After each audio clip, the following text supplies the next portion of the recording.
என்னைக்காவது நீ யோசியா ஏன் படிக்கணும்னு? இவங்க சொல்றாங்க, அவங்க சொல்றாங்க, அம்மா சொல்றாங்க, அப்பா சொல்றாங்க. இப்ப படிச்சா என்ன நடக்கும்ன்றத சொல்றேன்.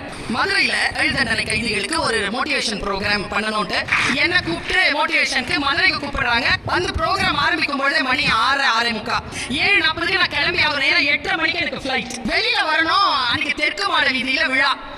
சிறையில இருந்து ஏர்போர்ட்டுக்கு போறதுக்கு 40 மினிட்ஸ் ஆகும். நான் 20 மினிட்ஸ்ல போனாதான் 20 நிமிஷத்துல இது கதை மூடிடும். ரொம்ப ரஷ். வண்டி எடுப்பாங்க எஸ்பி. வண்டி எடுத்தாங்க. டிரைவர் உட்காராருங்க டிரைவர் சீட்ல. எஸ்பி சார் முன்னால் உட்காந்து பின்னால் யாரும் உட்கார முடியாதுங்க. As per protocol. ரொம்ப விஐபியா இருந்தால் தான் உட்கார முடியும். பக்கத்துல 2 பேர் வந்து புல்லட்ல டிஎஸ்பி, புல்லட்ல எஸ்கார்ட்ஸ் வராங்க. 8:05 உள்ள போயாச்சு. அப்ப எஸ்பி சார்ல have a nice trip madam அப்படின்னு சொல்லி போனார். அப்போ டிஎஸ்பியா இருந்த முத்துப்பாண்டின்னு ஒரு போலீஸ் ஆஃபீஸர் அவர், மேம் ஒரே நிமிஷமா அப்படின்னாரு. சார் இந்த காட்சி இல்லை மேடம், இதை நான் என் மகளுக்கு சொல்ல போறேன் மேடம். என்னது சார்? நீங்க யாரு மேடம்? உங்களுக்காக கெஜ்ரிவால் சார் நிக்கிறாரு, உங்களுக்காக எஸ்பி சார் வந்து முன்னால சீட்ல உட்கார்ந்துட்டு வராரு, உங்களை கூட்டிட்டு வந்து மரியாதையா நாங்க வந்து ஒரு இடத்துல கொடுக்குறோம். எங்க துறையில ஹையர் போஸ்ட்ல இருக்கிறவங்க உங்களுக்காக நின்று இவ்வளவு பணியாற்றி இருக்கிறாங்க.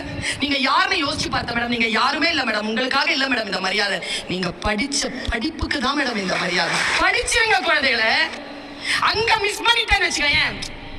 நீ என்ன மிஸ் பண்றனே தெரியாத விஷயங்களை மிஸ் பண்ணுவ. நீ இன்னைக்கு இருக்கிற மாதிரி நாளைக்கு இருக்காத. நாளைக்கு வளர்ந்து காட்டு. இது போதும்னு நிக்காத. அடுத்தது என்னன்னு யோசி.